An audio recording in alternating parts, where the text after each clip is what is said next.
what I would say is the reason I think Christians are such losers in this country, and they are, just like Republicans. I mean, they lose over and over again. Yeah, that's right.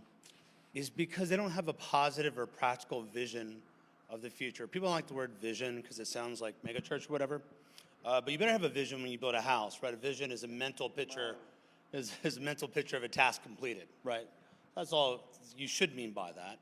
And so when I do like marriage counseling, people in marriage counseling, they gather with a pastor, and the goal is for you to help them decide which spouse is the worst spouse, right? They'll say like, here's how she did me wrong, and here's how he did me wrong, and then it's my job to be a judge. That's what they want me to do anyhow. Yeah. So what I always do, I always make coffee as they come in, and I say, all right, here's what I want you all to do.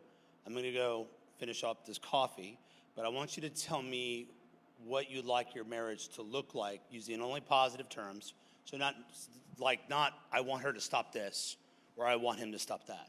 Here's what I'd like to see.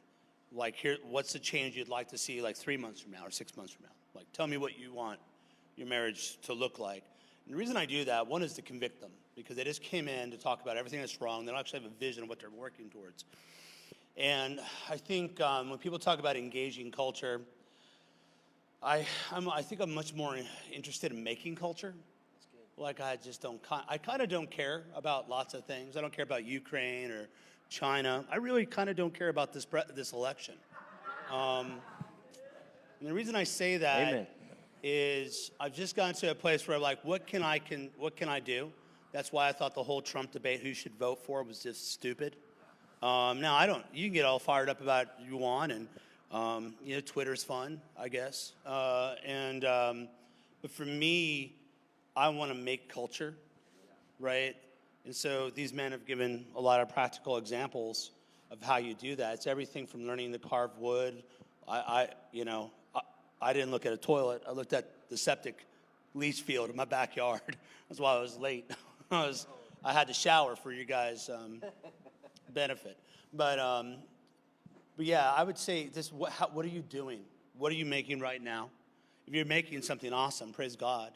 Write songs, love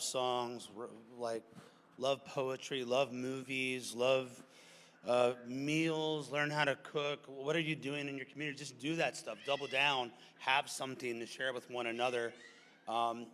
Engage culture. I know it's a fair question, but it always seems like the culture is out there. You know what I mean? And we're going to it, as opposed to just what we're making. And so what's your positive? So positive meaning what you want to see. Practical meaning can you actually achieve it, right? So I despise libertarians, and I say that as someone that used to be a libertarian, right? And I used to argue online about privatizing roads. If you argue online about privatizing roads, you better have a head injury, right? Hey. Because it does not matter. It does not matter. Like, we are so far away. Like my patriarchal, they argue about repealing the 19th Amendment, all right?